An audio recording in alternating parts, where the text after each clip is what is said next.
adik-adik semuanya, selamat datang di ibadah Victory Kids Indonesia. Nah, hari ini pastinya adik-adik udah gak sabar kan mau beribadah, karena aku udah bisa lihat nih semuanya udah siap banget buat ibadah hari ini. Oke, tapi sebelum mulai, mari kita buka dalam doa. Yuk semuanya kita bersatu dalam doa. Tuhan, terima kasih untuk pagi hari ini Tuhan, kami boleh dapat beribadah Tuhan walaupun secara online. Dan juga Tuhan, terima kasih atas penyertaan-Mu dari malam tadi Tuhan hingga pagi hari ini kami boleh bangun dengan penuh sukacita. Dan Tuhan, sekarang kami mau memuji dan memuliakan nama-Mu. Kiranya Tuhan, internet kami juga boleh berjalan dengan lancar dan kami boleh sungguh-sungguh untuk ikut ibadah hari ini. Terima kasih Tuhan Yesus, dalam nama Tuhan Yesus kami sudah berdoa dan mengucap syukur. Haleluya, amin. Selamat memuji Tuhan.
tiba saatnya kita untuk mendengarkan sharing firman Tuhan dari Kakak Victory Kids hari ini. Yuk semuanya kita bersatu dalam doa. Tuhan, terima kasih untuk pagi hari ini Tuhan, kami mau mendengarkan sharing firman-Mu. Biarlah juga Tuhan kami boleh sungguh-sungguh Tuhan untuk mendengarkan, dan juga setiap harinya kami boleh ingat firman hari ini, dan kami juga boleh melakukannya setiap hari Tuhan. Terima kasih Tuhan Yesus, kiranya Kau yang memberkati yang membawa sharing firman hari ini. Dalam nama Tuhan Yesus, kami sudah berdoa dan mengucap syukur. Haleluya. Amin. Halo Shalom adik-adik, bagaimana kabarnya hari ini? Karisma percaya adik-adik di rumah dalam keadaan sehat dan semangat.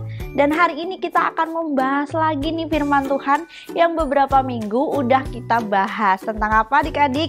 Iya, betul sekali, tentang mulut. Nah, kita harus menjaga mulut kita ya. Nah, hari ini Karisma mau bawain firman Tuhan dengan satu tema, ngomong kotor, keren. Nah, adik-adik, kalau kalian lihat gambar di samping ini, apa yang kalian pikirkan? Iya, sakit gigi, sakit gusi. Nah, salah satu yang menyebabkan sakit gigi atau mulut adalah tidak menjaga kebersihan. Nah, seringkali kan papa mama mengingatkan kita ya, supaya kita gosok gigi 2 kali sehari minimal.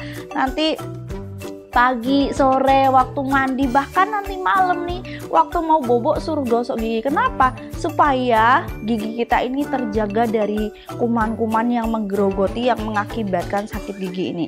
Nah, biasanya sakit gigi terjadi karena banyaknya penumpukan kotoran makanan. Adik-adik, sisa-sisa makanan yang nggak disikat, yang nggak dibersihkan, itu akan menimbulkan sakit gigi.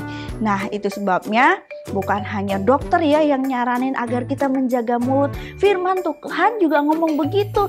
Kita baca di dalam Efesus pasal yang keempat ayat 29. Firman Tuhan, janganlah ada perkataan kotor keluar dari mulutmu, tetapi pakailah perkataan yang baik untuk membangun di mana perlu, supaya mereka yang mendengarnya beroleh kasih karunia. Nah, firman Tuhan juga ngomong ya adik-adik, agar kita menjaga mulut kita ini dari perkataan yang kotor. Nah, mengapa Tuhan mau agar kita menjaga mulut bukan hanya dari sisa makanan, tetapi juga dari perkataan kotor? Sebab iblis itu menyukai anak yang berbicara kotor. Kenapa? Kan iblis julukannya pembunuh, pembinasa ya adik-adik, penipu juga. Bagaimana dia dapat membunuh, membinasakan, dan menipu kita? Lewat ucapan-ucapan kotor, lewat ucapan-ucapan yang gak membangun. Banyak anak-anak Tuhan jadi sedih, dia jadi murung. Kenapa? Karena termakan omongan yang gak baik. Nah, iblis menyukai orang-orang yang berbicara kotor adik-adik. Itu sebabnya kita perlu berhati-hati supaya kita nggak disukai iblis. Nah, itu sebabnya bagaimana? Apa yang harus kita lakukan? Apa yang harus kita kerjakan dengan mulut kita ini? Kita lihat di dalam 1 Tesalonika pasal yang kelima ayat yang ke-11 firman Tuhan, karena itu nasihatilah seorang akan yang lain dan saling membangunlah kamu seperti yang memang kamu lakukan. Nah, ini adalah permintaan Tuhan, perkataan Tuhan kepada kita, saling menasihati dan membangun lewat perkataan yang baik adik-adik. Kalau kita menasihati, misalnya menasihati adik, nggak mungkin kan kita menasihati hal yang jahat. Atau membangun lewat perkataan itu seperti apa? Nih, misalnya ada temenmu yang di sekolah sepertinya sedang sedih, sedang murung. Kamu bisa ngomong, kamu kenapa kok sedih? Yuk main sama aku, atau yuk cerita sama aku. Aku percaya loh kamu bisa mengerjakannya. Wah, itu akan membangun adik-adik, akan membuat orang lain tuh senang lewat perkataan kita. Nah, kita melihat ya di dalam 1 Petrus pasal yang ketiga ayat yang ke-10, firman Tuhan berkata seperti ini. Siapa yang mau mencintai hidup dan mau melihat hari-hari baik, ia harus menjaga lidahnya terhadap yang jahat dan bibirnya terhadap ucapan-ucapan yang menipu. Nah, ada perkataan di slogan gitu ya, seperti ini, peribahasa yang berkata, mulutmu adalah harimaumu. Benar ya, adik-adik sering melihat ya orang-orang yang ngomong sembarangan terus tiba-tiba dilaporin polisi, dia masuk ke penjara. Orang yang ngomong menghujat orang lain kemudian dilaporkan, ya dia nggak bebas hidupnya. Itu sebabnya kita juga anak-anak Tuhan penting menjaga lidah kita ini. Kalau kita mau melihat hari-hari baik, kita mau mencintai hidup kita, kita harus menjaga mulut kita. Kenapa? Iblis itu menangkap perkataan yang kotor adik-adik. Perkataan yang jahat langsung set. Wah, anak ini nih yang suka ngomong kotor. Aku mau pakai dia terus, biar dia ngomong kotor terus. Nah, kalau hidup kita dipakai iblis, emang bisa jadi baik? Nggak baik adik-adik, tetapi saat kita memakai mulut kita, menggunakan mulut kita untuk melakukan hal yang benar, berkata yang baik, Tuhan pun juga akan melihat adik-adik.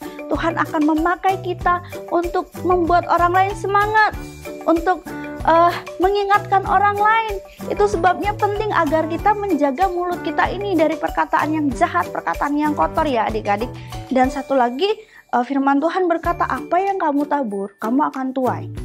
Kalau kamu ngomong kotor, kamu akan menuai perkataan kotor. Tapi kalau kamu ngomong baik, kamu ngomong yang benar, kamu pun akan menuai perkataan yang baik dan benar. Dan saat kita mendengar hal itu, Karisma percaya setiap kita pengennya dikatain yang baik. Misalnya, wah kamu hebat, wah kamu pinter. Itu lebih menyenangkan daripada dikatain kamu bodoh. Wah kamu jelek banget sih, kamu jorok gini. Gak enak ya, pasti kita sedih ya. Kamu pilih mana? Pasti pilih perkataan yang baik. Itu sebabnya kalau kamu mau dapat perkataan baik, ngomong yang baik adik-adik. Ya, apa yang kita tabur itu yang kita tuai. Dan firman Tuhan juga adik-adik berkata bahwa perkataan kita ini mampu menciptakan sesuatu. Kalau kita lihat kisah ini adik-adik, di dalam Kejadian, Tuhan itu menciptakan sesuatu lewat ucapan. Tuhan ngomong, jadilah terang, maka jadi terang. Terus jadilah benda-benda langit, ada bulan, ada bintang. Terus Tuhan ngomong, jadilah lautan, daratan. Wah, semuanya jadi lewat perkataan. Kalau kamu pengen sesuatu terjadi dalam hidupmu, hal yang baik, kamu juga harus berkata-kata yang baik. Jangan ada perkataan yang kotor ya. Itu sebabnya penting buat kita adik-adik, anak-anak Tuhan. Tuhan mau pakai mulut kita. Tuhan mau pakai hidup kita untuk membangun orang lain. Tuhan mau pakai hidup kita untuk memberi semangat bagi orang lain. Bukan hanya itu, Tuhan juga akan memberikan semangat bagi kita, akan memberkati setiap kita yang mau memakai mulutnya untuk ucapan yang baik, ucapan yang benar, ucapan yang memuliakan Tuhan. Itu sebabnya pagi hari ini Kak Risma mengajak adik-adik semua, yuk yang selama ini berkata-kata kotor, berkata-kata yang sia-sia, berkata, oh aku mau ikut-ikutan teman, biar kelihatan gaul, tapi kita nggak tahu artinya. Stop adik-adik, kita mau pakai mulut kita ini untuk mengatakan hal yang baik, hal yang benar, hal yang mulia, biar lewat perkataan kita nama Tuhan dipermuliakan. Dan Kak Risma percaya perkataan yang baik akan kembali padamu. Kamu akan menjadi anak-anak Tuhan yang diberkati, kamu menjadi anak-anak Tuhan yang berbahagia karena kamu mengucapkan hal yang baik dan yang benar. Itu saja adik-adik firman Tuhan yang dapat Kak Risma bagikan pada pagi hari ini. Biar ini memberkati kita semua, jadi ingatan dalam diri kita, mulut kita digunakan untuk berkata yang baik dan benar. Tuhan Yesus memberkati. Nah adik-adik, gimana nih firman hari ini? Pastinya adik-adik boleh simak ya tadi dengan baik. Oke, sekarang tiba saatnya kita untuk memberikan persembahan. Boleh minta tolong papa mamanya untuk siapkan persembahannya.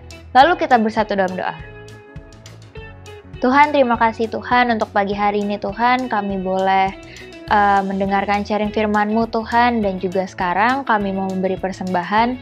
Kiranya Tuhan persembahan kami boleh berkenan di hati-Mu Tuhan. Kami dengan sungguh-sungguh memberi dengan penuh sukacita. Terima kasih Tuhan Yesus, dalam Tuhan Yesus kami sudah berdoa dan mengucap syukur. Haleluya, amin. Selamat memberi.